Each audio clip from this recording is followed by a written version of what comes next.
You have to be accountable to yourself if you want to see change happen.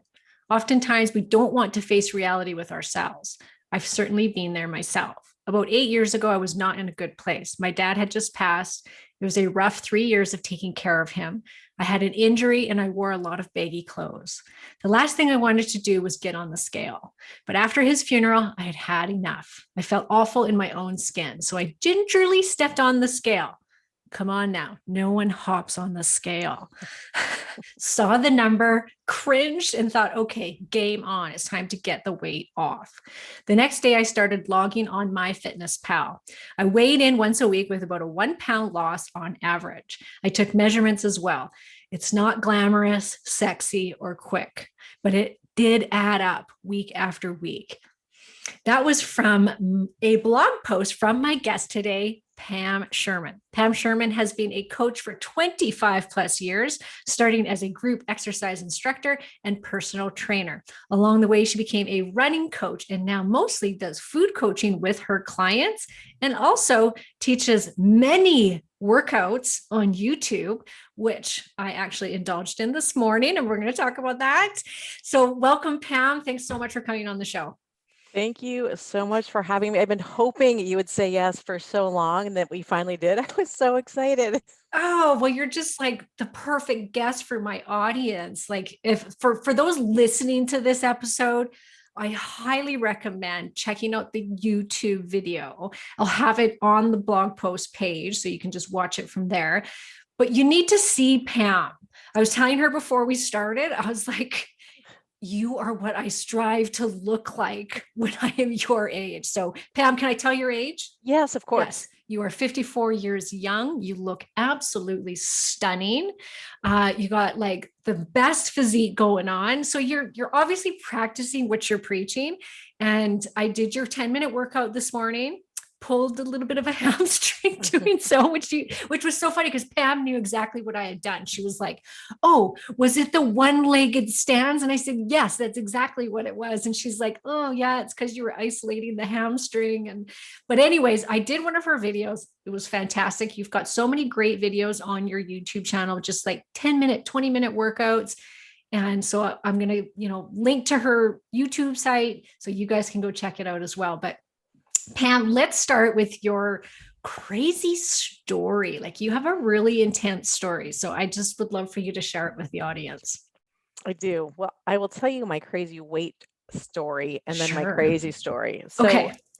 I was an active kid, grew up in the 80s, did cross country and track, very average, and then started running marathons in college. And I was the overachiever in college, Karen. I did not gain the freshman 15. I gained the freshman 30. Okay. Yes, I did too. And this was back in the 80s when all we wore is baggy clothes. So I did not know that I was growing out of anything until I went to my parents' house and got on the scale and went, 174? Wait, what? Like, no, I am a marathon runner. It just did not comprehend. But we didn't have the internet. We didn't know about eating. It was a whole different ball game. So yes, I have struggled with my weight. Yeah. And then about 8 years ago, my dad moved out here and he was declining with Alzheimer's. I was physically stressed, emotionally stressed, had an injury, which I am certain now is from dealing with all the stress. I don't really think I had a injury because I hurt myself. My body just couldn't take what was going on and put on 20 pounds, which felt awful because I'm a health and fitness professional and I felt like a fraud. Like here I am teaching and I was a little bit fat for me. Yeah. Yeah. So it was terrible. So yes, your intro was my blog from last week. I did get back from the funeral and I thought, okay, I hope I'm under 160, and it was 159.8. You just made it. And I'm like, well, I'm not over 160. Okay. And it did take about 12 weeks and I got down about 14 pounds. And that's the thing in our instant society, everybody wants it tomorrow. But I always say, it's like being pregnant. Like it took so long to put on the weight. You have to give yourself that much grace on the other side. Yeah. I mean, we want it tomorrow, but unless we get a good case of the flu, we're just not going to lose weight that fast. No. It And doesn't if you happen. do, you're just going to gain it all back because it was Oh, too fast. yes, yes. Um, so I've been there. I've grown out of my clothes the wrong way. And Yeah. when you grow Yeah. out of your underwear or bras, like that's just a bad feeling. Yeah, yeah. One of my clients said yesterday, I knew there was a problem when my leggings no longer fit. And I was like, oh gosh, yeah, that's the worst. You have to go up It's in size in leggings. yeah, that's a hard no right there. Yeah. But I'm glad, Pam, to say that I'm glad that you also have struggled. Like there's a lot of fitness people out there, fitness leaders out there who come by it very naturally to stay thin. They've been thin their whole Yeah. life. They've never struggled with weight. And so to hear that you can look the way you do and yet you do have the ability to pack it on if you're not careful. Like it just makes me feel better about the whole situation. Well, thank you. But people always assume too, oh, you're a teacher. You must be able to eat whatever you want. Uh, if I ate what I wanted, I'd be eating cheesecake every day. And that Yeah. is just not the case because I would be right around my belly every day. So, Yeah. so my crazy story. Mhm. Uh, 4.5 years ago, my girlfriends and I used to go to San Francisco once a year and run the Hot Chocolate Run, which was a 9.3 mile race. And it was gorgeous. You start in Golden Gate Park, you went along the ocean, the awful 1 mile uphill to the finish line, but the hot chocolate at the end made that whole 9.3 miles worth it. And at the time, 9 miles was lovely because I used to run half marathons and marathons. So nine, that was great. I was out for a day, which I'm a morning exerciser here, and I wake up and I full energy, ready to go. But it was a day in December, and my husband and I had gotten up early to finish our kids' Christmas shopping. And then we went to lunch and went to go see a movie, and we got home about 2:30. And I thought, you know what? I'll go for a nice 6 mile run. It was in California. It was a beautiful day in December, no wind.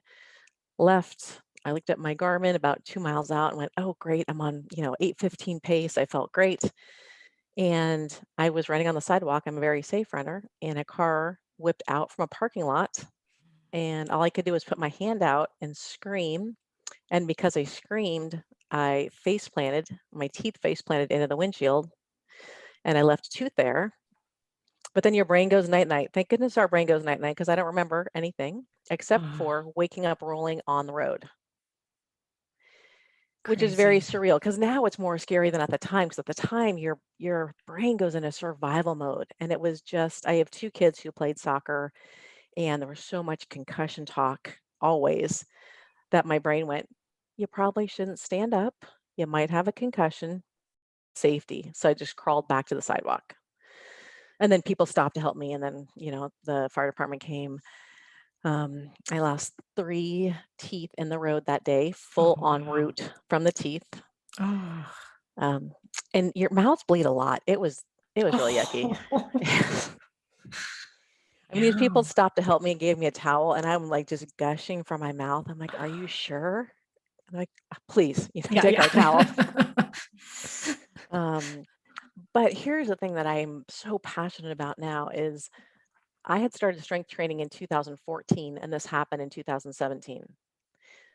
I did not break any bones. I Mm. did have a little tiny brain bleed because my head did come into contact with the windshield, but there was nothing else wrong with me. My body protected me. I might have broken my wrist because my Garmin was broken, and I think my wrist probably hit the ground first, which great, I can replace the Garmin. But aside from a ton of oral surgery and putting 6 teeth back into my head, my body was good. Wow. So I went from running, mostly probably half running, half strength to it was just I was in recovery mode for 2 years, and I would work out when I could because working out, I need it for my mental health. Mhm. And I have tons of fun toys in my backyard. I have a dumbbell. I just have fun toys. So whenever I could, I would do just a little bit, and a little bit of running. And then once I was recovered, I thought, I don't actually have the desire to run very far anymore. I want to run because I like to run.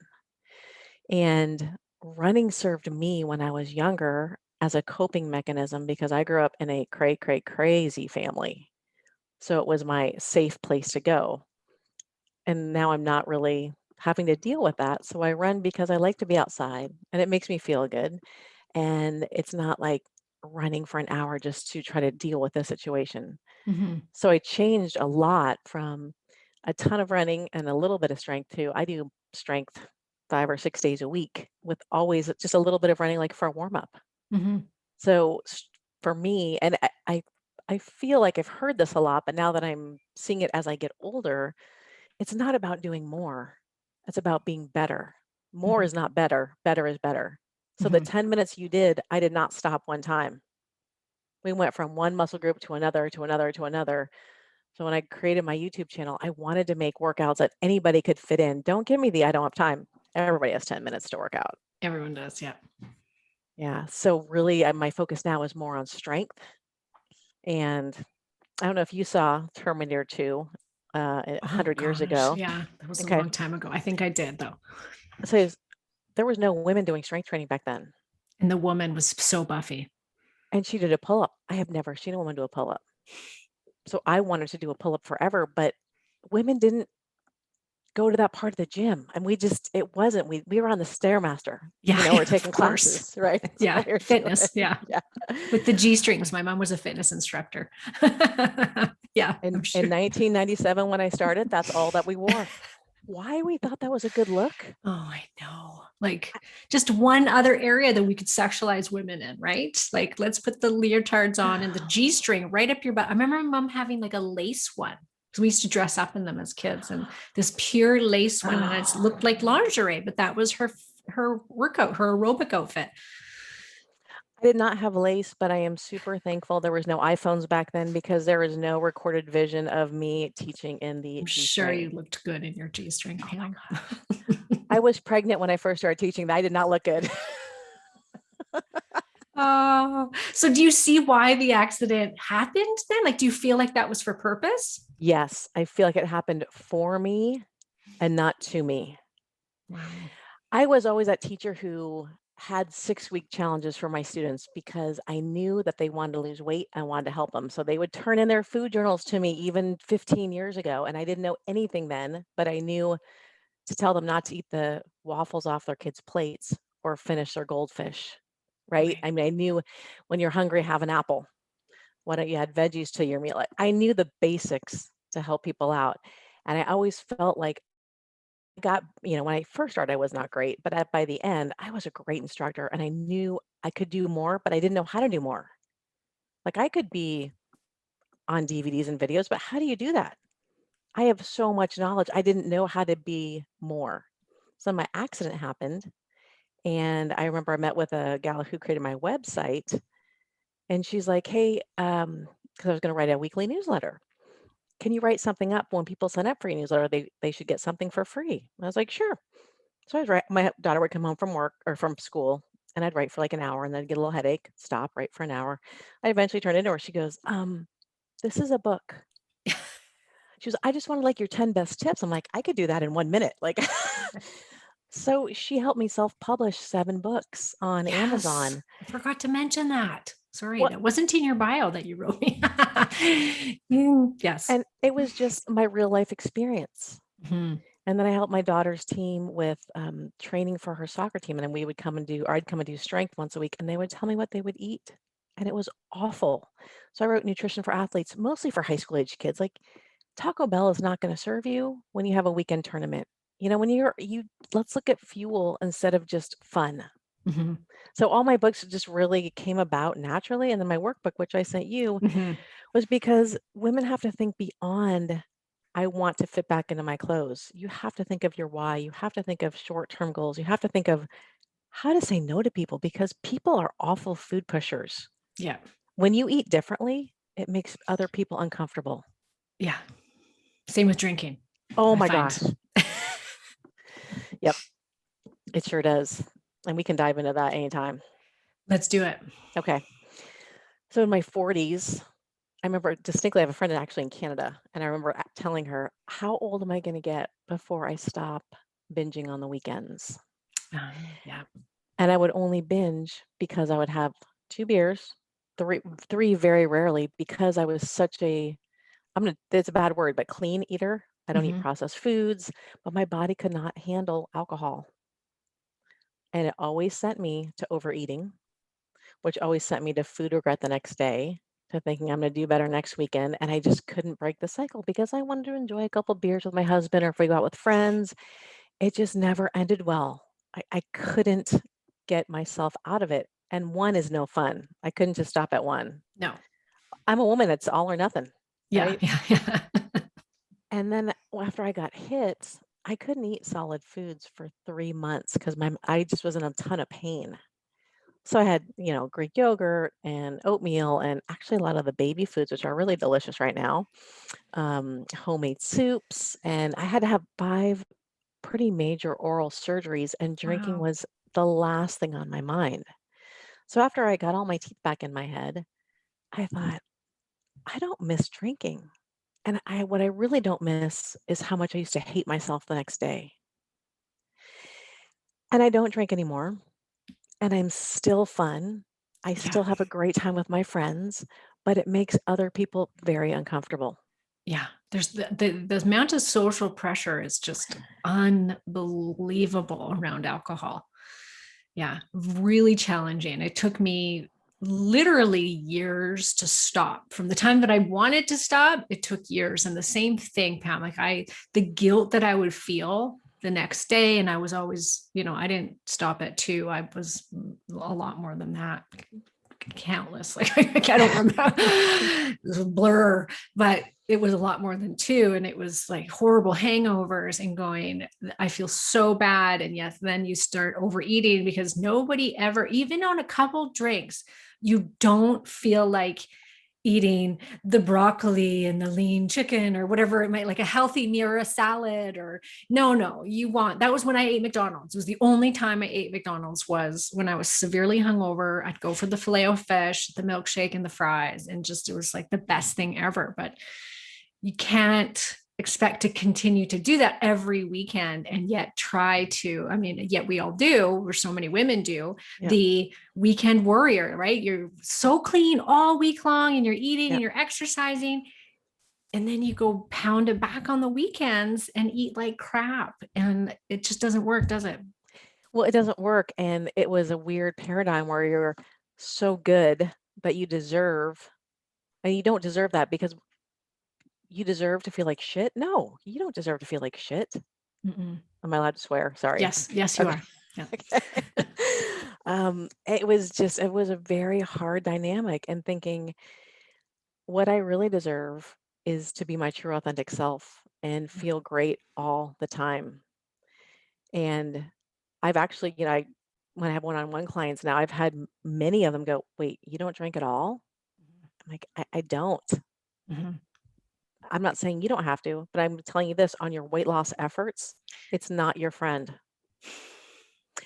No. And enjoy one, but two sends you to overeating. I know this from experience. And a deficit is not easy to maintain.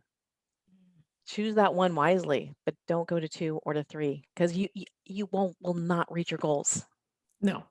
No. Or And the amount that it affects not only weight loss but the hormonal system, is massive, and the increase of breast cancer, but all of that, I really feel like it just kind of goes in one year and out the next for women, because it is so socially acceptable. It just is.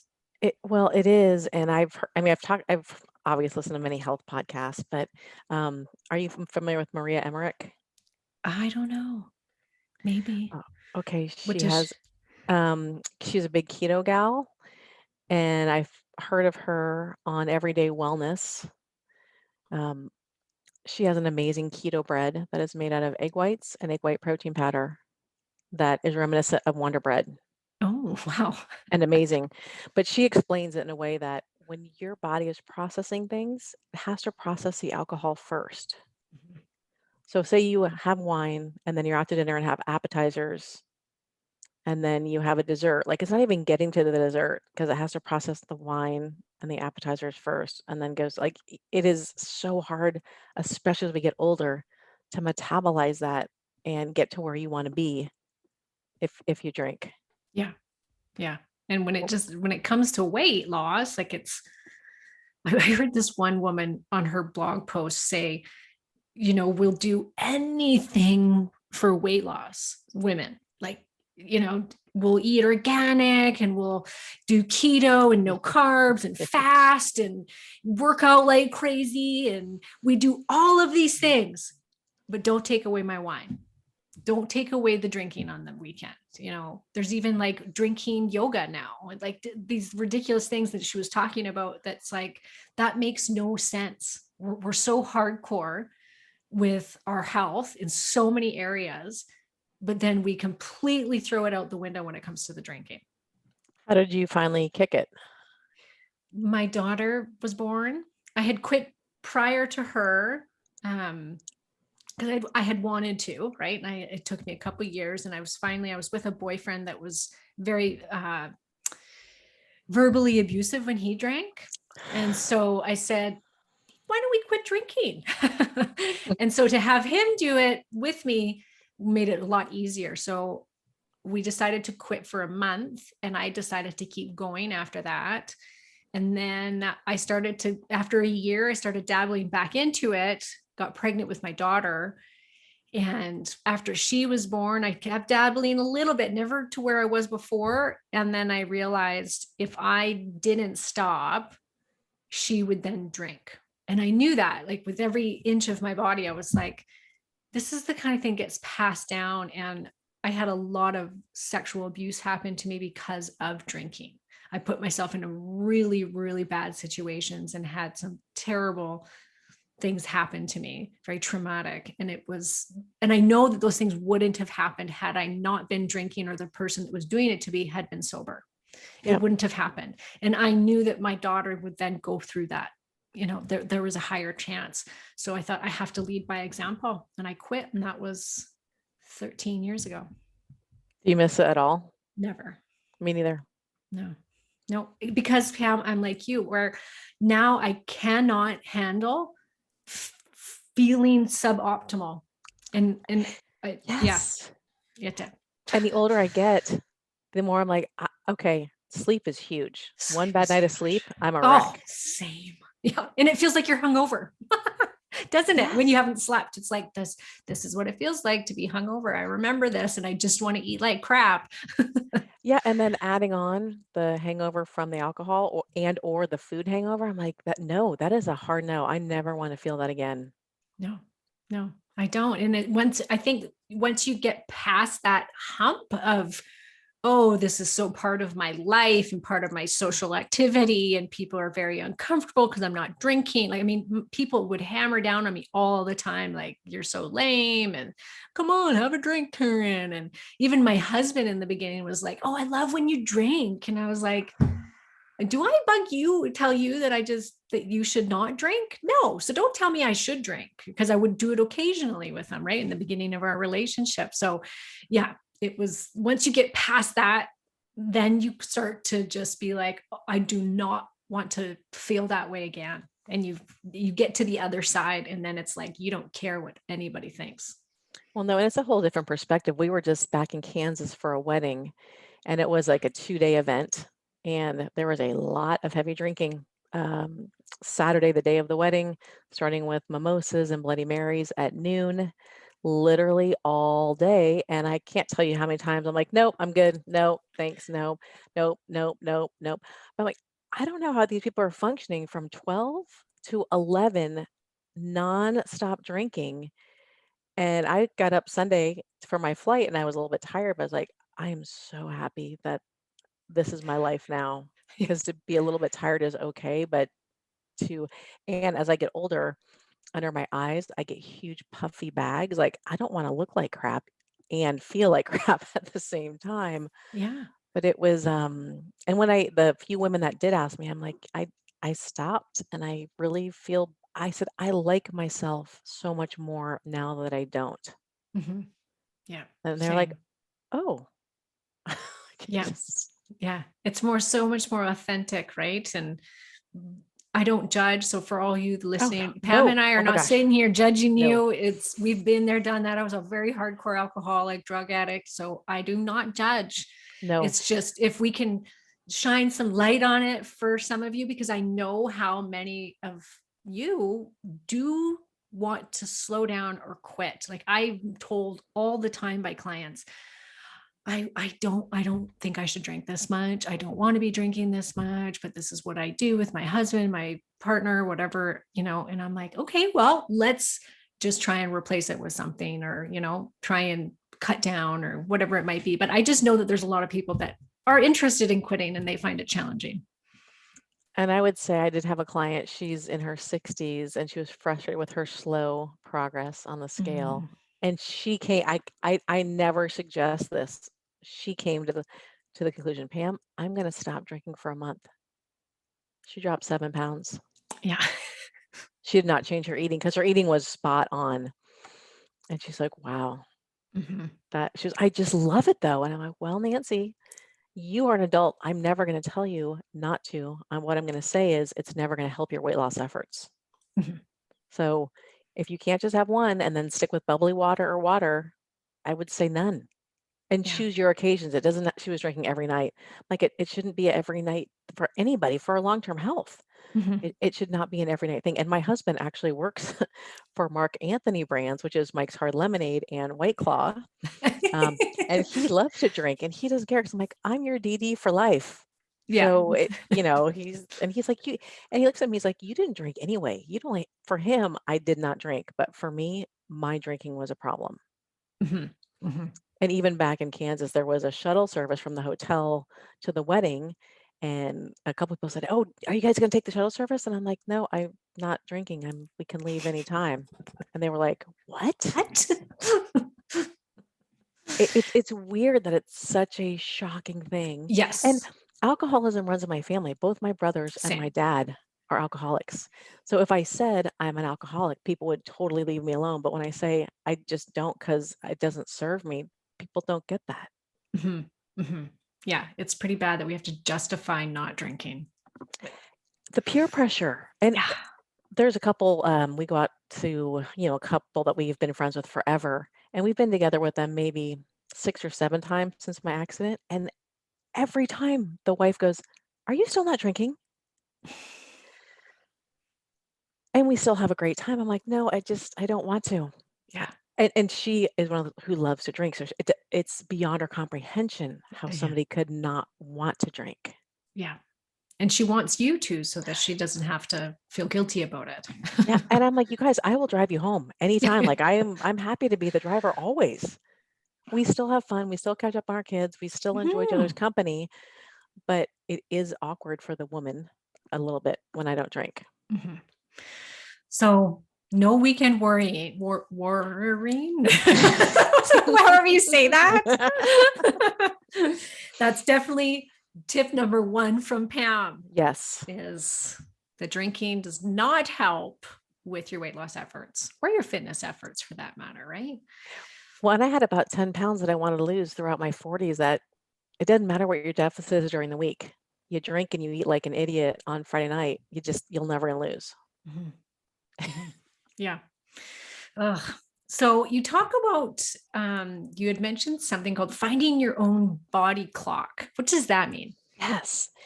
Well, oh gosh, in the 90s, 2000s, it was eat every 2 hours or you're gonna wreck your metabolism, which was really the food companies wanting to make money off of us because they weren't telling you eat apples, they're telling you the packaged products. Yeah. And I found for me, my weight loss journey came to a whole different phase when I thought, I'm actually not hungry in the morning. I'm not hungry till about 11, 12. And I have coffee every morning. I love coffee and I do my green powder and the supplements that I take, but I don't actually eat food usually until lunch. And by taking that off of the plate, like I don't have to eat breakfast. And I could have a more satisfying lunch and more satisfying dinner because I get to eat more calories. I feel like everybody has their own body clock. And by paying attention to it and not the clock on the wall, that's going to be liberating. As well as I have a little food journal I send to all my clients is writing down what time of day you eat. First of all, are you hungry? Because a lot of times we eat because we're tired, frustrated, lonely, bored, happy, sad, whatever it is. And then afterwards, are you full? And look at that answer. If you're not full, look back to what you're eating. I had a client, and I'm not joking with you, who had frosted flakes for breakfast. They're delicious. Oh my God, that milk afterwards, so good. It's dessert. Yeah. It is. And then she wrote no. And I'm like, do you know why you weren't full? You didn't have any protein. And that's Mhm. all sugar. And then your blood crashed. I mean, your energy crashed. And she's like, oh. And in my head, I'm thinking, I don't know any adults ever that eat frosted flakes. And God love her for writing that down and being honest. She was honest. Yeah. At least, yeah. But Karen, when women actually look what time of day they're hungry, are they satisfied? Every woman for 25 years I've ever worked with is hungry between 2 and 4.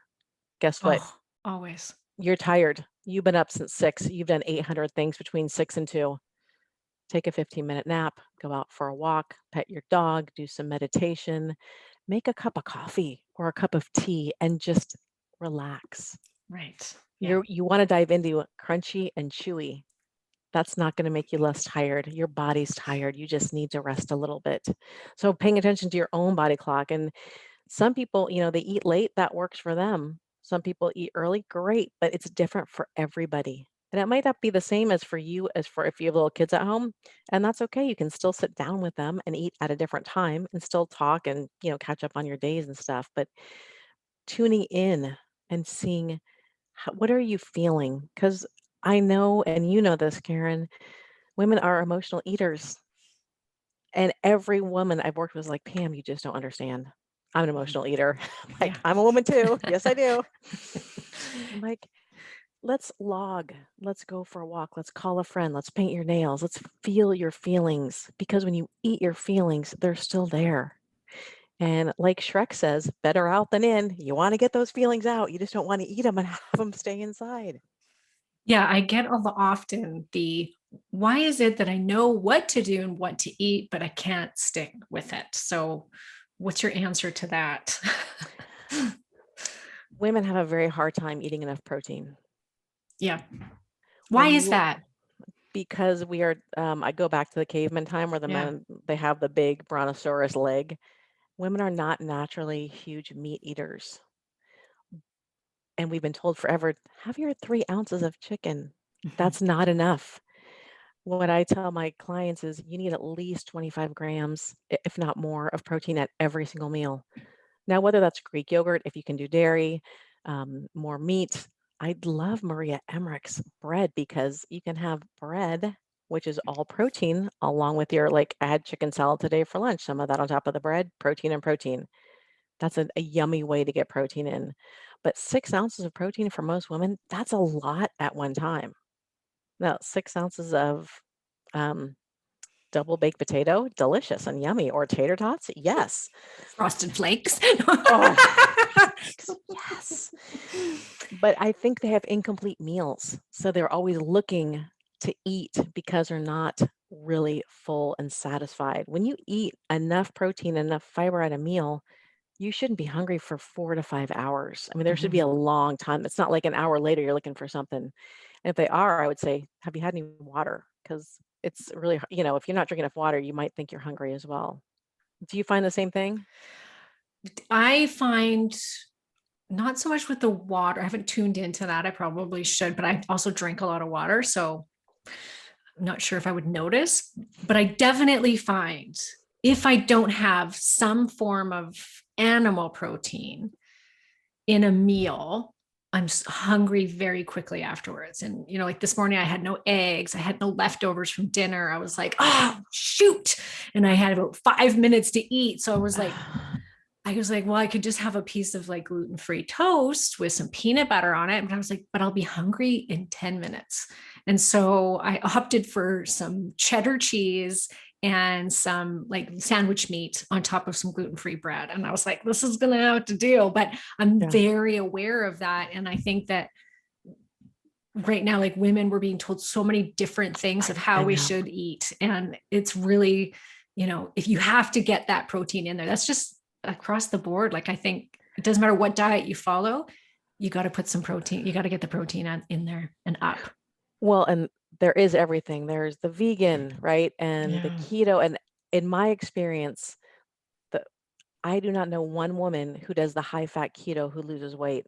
I'm like, sarcopenia is a real thing. We are losing muscle every year unless we actively eat enough animal protein and strength train. It is vitally important for us to keep doing that more and more as we age. Yes, we want this much carbs and this much protein, but we have to reverse that. We need more protein with a little bit of carbs. Yeah. Yeah. It's just Have you read or seen the book, Eat Like an Animal? no. Oh, I haven't read it yet. I have to because I'm going to interview him. I heard him on someone else's podcast, I'm and writing it down. he studies how animals eat, but then now he then applied it. Him and his partner applied it to human beings, like they're what animals are doing, applied it to human beings. And he said that when we eat too much carbs and fat, we crave more of them because we're trying to get enough protein out of those foods. And he said you have to eat enough protein in order to not crave as much carbohydrates and fat. And it's all about protein. And I thought, oh, it's very interesting. So it's right along what we're talking about. That makes so much sense. And it's hard to tell women this, but we love carbs, but carbs do not love us, especially as we get older. Mm-hmm. And when I tell my ladies, veggies and fruit are your best form of carbs. Yes. You don't need that baked potato at night. It's not doing any favors at all. Yep, it's yummy, but come on, give me more Brussels sprouts and less potato. Oh, see, I love the potato. Oh no, Pam, you're going to get me in trouble here. But I do, but it doesn't spike my blood sugar. I do not gain weight from potato, but give me rice and I feel sick. My blood sugar goes up. I don't feel good. Same with like, I can eat ice cream, but I can't eat cake. Like there's certain things that bother my blood sugar and there's other things that don't. Did you wear a glucose monitor to discover that? I did carb tolerance testing. Okay. Yeah. But I definitely recommend for people to wear this if they can, have you ever done that? The glucose monitor? No, but I hear loads of people talk about it. Yeah. So do you follow any particular way of eating, or are you more just kind of on the lower carb end? My body prefers veggies for carbs. Mm-hmm. Any potato rice spikes my blood sugar and makes me crave then cookies, candy, sweets. So I learned that a long time ago. And when I do, like at Christmas time, I grew up in Ohio and our cookie is the Buckeye. Have you heard of the Buckeye, Karen? No. Okay. The Buckeye is made by melting peanut butter, butter and brown sugar, powdered sugar, and you roll it in a peanut butter little ball. Oh, delicious. No, and then you dip it in chocolate. Oh, and then you put it in the freezer until the chocolate melts. Wow. Which is insane. I let myself have 2 this Christmas in the bathroom for hours. My body went, yeah. no. So really, it's a great thing. My body is fine-tuned.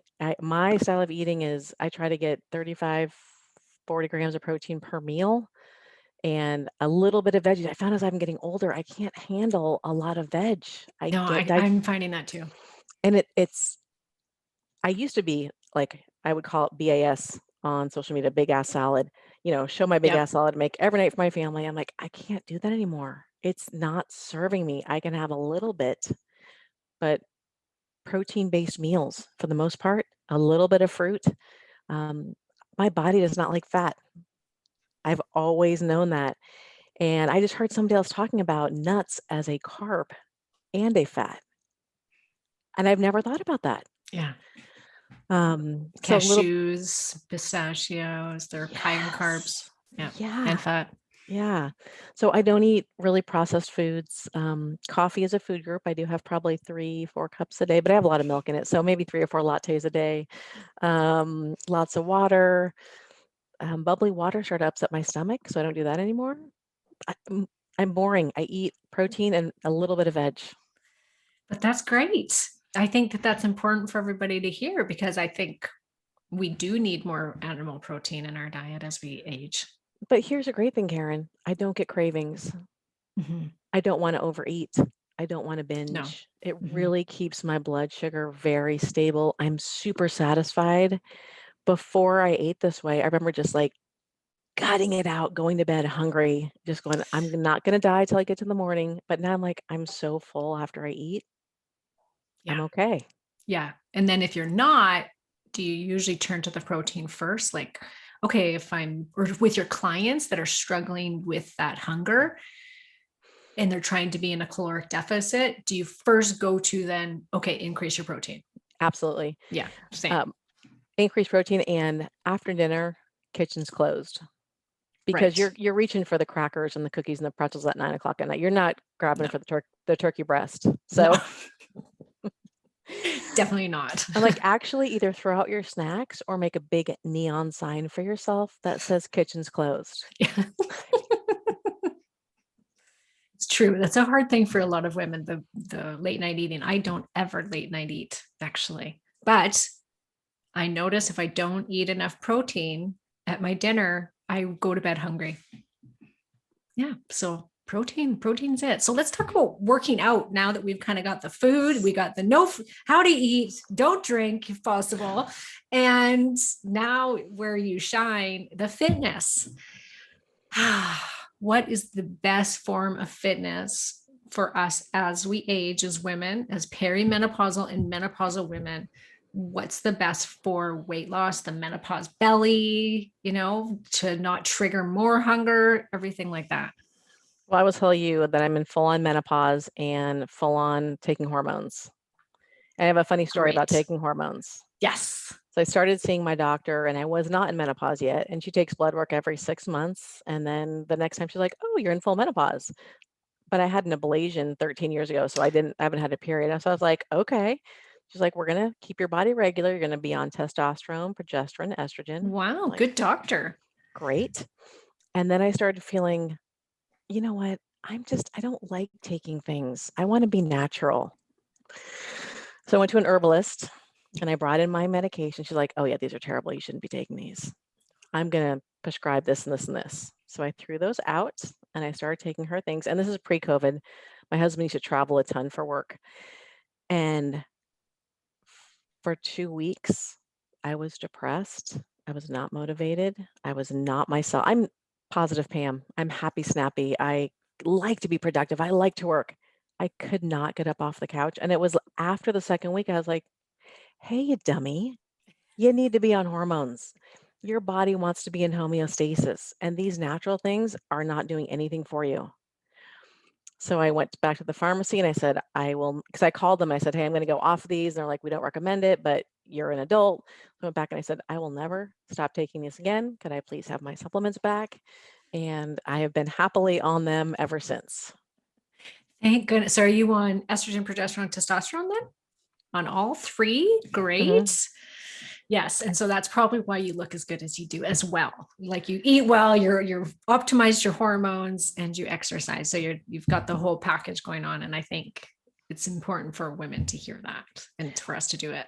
Well, and there was one bad press release about estrogen that everybody remembers from like the early 90s saying it leads to breast cancer. And I asked my doctor about it and she's like, oh my God, it's like the lifting weights will make you bulky. Like that shit is never going to die. No, and it And was when so wrong. it was so wrong. It And she's wasn't like, the estrogen, it was the no. progestin. And she's like, Pam, here's why that's wrong. I'm like, thank you, because that's all anybody remembers. So she explained it to me. I was like, great. Yeah, yeah. It shows that women are better to be on bioidentical hormones than not be on them, at least for a year in menopause. And then you reduce your chances of breast cancer and all cause mortality. And when I hear women saying, you know what, I'm fine, I'm just going to gut it out. I'm like, you don't have to gut it out. Yeah, yeah. You can help yourself and feel normal. Talk to your doctor. And if you don't have a good doctor, find a different Find one. one. Yeah, Crazy. crazy. Okay, so working out. Here is, I'm older and wiser than I used to be when I first started teaching, because back then we would teach our classes. Every class was an hour. Mhm. And high impact aerobics, which I could never do the arms and the legs. My arms never followed the legs. I was awful at that. But that did all of us women a disservice, because that got in our heads, we have to work out for an hour. I think it's still in my head, Pam. So keep going. Okay. I really think women need to have at least 3 days a week of strength training, but it does not have to be at the gym. It does not have to be crushing. You do not have to be crazy sore the next day, but we do have to strength train because after the age of 30, we start to lose muscle. And here's the big deal about that is we all see older people who fall down and break things. And they break things because their muscles are not protecting their bones. So we want to do this for our future selves. Mhm. I did not break any bones when I got hit because my muscles protected my bones. Wow. Yeah. That was huge. And actually, when I went in to go see my sports guy after the accident, because I knew he would need to adjust my spine, even though I felt fine, he's like, look, and he was like this, I've done him forever. Had you not been in such excellent shape, your injuries would have been far worse. So that I think that was my Oprah aha moment where I'm like, I need to be bigger, Karen. I need to grow and I need to be bigger because I need to help women realize, yes, everybody wants to get to their perfect number on the scale, but I want them to think about their health as far as longevity and what you want to feel like in 5 years, in 10 years, in 15 years. And strength training is a huge part of that. Now, you don't have weights. Guess what? On my YouTube channel, I have a video with a backpack. Everybody has a backpack at their house. You put some books in there, weighted squats, weighted lunges, weighted push-ups. You don't need to actually have dumbbells at your house. You finish a laundry, you have one of those big laundry things at home. When you're done with it, fill it with sand. That's 40 pounds right there. Or fill or buy 2 gallons of water. I mean, there's so many ways you can work out at home without actually having dumbbells. But full body, I would say 3 times a week, 10 to 15 minutes. And I don't work out for more than usually 25 minutes. I'm usually between 15 and 25 minutes when I work out. Yeah. I'm That's not, amazing. and I'm not crushing it. I'm not like, Yeah. that's No, and you look so good. You look so fit. Like you have the perfect arms and like you just, yes. So if that's all that it takes, then great. well, I would say that is a must do, and not all women love to strength train. But here's what I Mhm. want them to add: what did you love to do when you were a little girl? That's what you should be doing to make you happy. Whether it's bike riding, whether it's jump roping. I wouldn't say roller skating because there could be breaks right there. But YouTube, you can belly dance, you can do Zumba, you can do yoga. There's unlimited amount of things you should do. We should be working out with a smile on our face along with strength training. And I call walking movement is we're all meant to move every day. And I think too many people get caught up with their fitness tracker, like, well, how many steps? I'm like, I want to know what you ate more than how many steps that you got. And tell me when you're walking, and this is my big thing for my walkers, did you stop at every bench and do some squats and push-ups at that bench? Because that's an easy way to build in strength training into anybody's day. Yeah. There's usually benches out there. And one of my clients, oh my gosh, she's retired. She's like 65 and she follows me. So I see her on my story. I'm like, hey, Elizabeth, on your walk, did you do any push-ups, any squats? And she's like, no, but next time you ask me, I sure will. I was like, great, great. Yeah. And for all your listeners, Karen, if it was that easy to build big and bulky muscles, there'd be so many more women more jacked up. It doesn't work like that. Even No. taking testosterone, it doesn't work like that. No, and it's very hard for a woman to get large. Very hard. Unless you're Impossible. taking testosterone. I was gonna say impossible unless you're taking something. What it does though, what most women don't realize is actually makes you smaller. Mhm. You fit into your clothes better. Your body actually, I'm smaller now from lifting than I ever have been because I'm Yeah. tighter. Yeah. And you said something to me before we started recording, which was about how you used to do those long runs that would just make you so hungry. And people don't realize that. Like I used to have it so wrapped up in my head that running was the key to weight loss. And I just thought, I try so hard to be a runner and fail at it because I hated it with every bit of my body. And so now I gave that up, but I had it burned in my brain. Like you got to run in order to lose weight. But in actual fact, it makes you more hungry. It does, and I think you should never do anything that you don't like to do, except for Mhm. strength train. Everybody do that. But Yeah. when I started running races in the 80's, there were far less, well, there was far less obesity back then, but there was far less overweight runners. In fact, when I was running them, I was in the Clydesdale division because I was over 145 pounds for a woman, which they considered Clydesdale. I know. I know.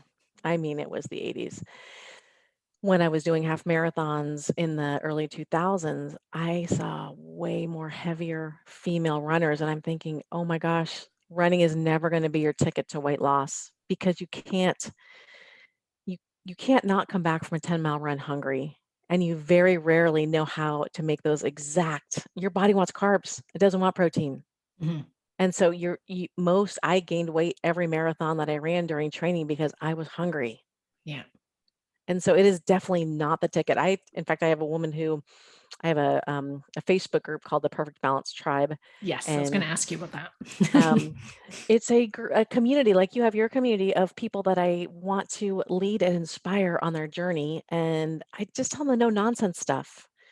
Eat real food. You got to strength train. You have to log. This gal just joined, and I met her through Instagram, and she, long distance run. I'm like, run less, add some strength in, and be fine with that. And she's like, but I'm like, run a mile. Now I'm a former snob. Why Mhm. bother? Why bother running less than 4 miles? I like, why bother? Okay, run less, get some great strength in. I have a huge playlist of stretching videos, do a stretch afterwards, and you're not going to be starving. And it's so liberating not to finish the workout and be like, I don't actually have to eat right now. I'm Mhm. okay. So for whoever is listening thinking this workout is the key to weight loss, it's never about the working out. It is always about the food. Yeah. Yeah. So eat right, lift 3 times a week for tops It 20 minutes, tops 20 tops minutes. 20 minutes, and then walk, do little runs. Zumba, yoga, Zumba, yeah. Pilates, jump rope. In fact, one of my clients, she just moved up to Washington, so she has very, very harsh winters and she can't go outside. She has 2 little kids. And I said, well, what did you like to do? Like, again, like junior high, high school? She goes, oh, I like to jump rope. I was on the jump rope team. And we were like, she's on a Zoom call. She goes, oh my gosh, I could do my old routines. I said, get a jump rope. She's Awesome. had so much fun inside doing her old songs, doing jump roping, and it makes her happy. So I want women to feel great while they're working out, not drudgery, like Karen, like, oh, I have to run. No, I want you to be happy. I want you to feel great. If you've secretly wanted to belly dance your whole life, there's belly dancing videos on YouTube. Yeah. Yeah, Do that. I have wanted to do salsa dance because I used to live in Mexico and I used to love the dancing down there. And I was like, this is like a couple months ago. I was like, I am going to watch a salsa YouTube video and that's what I'm going to do for my workout today. And so it was like a fitness instructor, but doing salsa dancing. Oh, if somebody had recorded me, I would have gone viral, I think, truly, for how ridiculous I looked. But the whole time I'm laughing at myself because Yeah. I know how ridiculous I look. I can't keep up. I don't know what I'm doing. I look absolutely ridiculous. And the woman on the show is like gorgeous and with her big butt and her, Latina. Yes. It was ridiculous, but it was fun. It was great. I actually have done a belly dancing before, and I can't move like those gals do. And the same thing, I couldn't keep up, and it was ridiculous. Like nobody's watching, and it was fun. And my core was actually really sore the next day. Yes. Yes. So can you tell us a little bit more about like where to find you and this Yes. group that you have and what do you offer people? Okay. On Instagram, I'm at Pam Sherman, Perfect Balance Guru. My YouTube channel is called The Perfect Balance. I have some old videos, which are a little hard to hear, but I have definitely improved my sound and I have music playing in the background, which I didn't know how to do any of that 3 years ago, but I'm all dialed in now. Yeah. And then my tribe. So it's a membership group. It's $14.99 a month. I have Facebook Lives once a week where I love to celebrate my clients' wins or my members' wins. Their questions, a lot of questions lately are, what do we do at barbecues? The world's opening up now. How do we choose? How do we have not that FOMO? How to navigate certain situations around the Super Bowl or holidays, like what do we do around then? So it's a lot of real life game planning.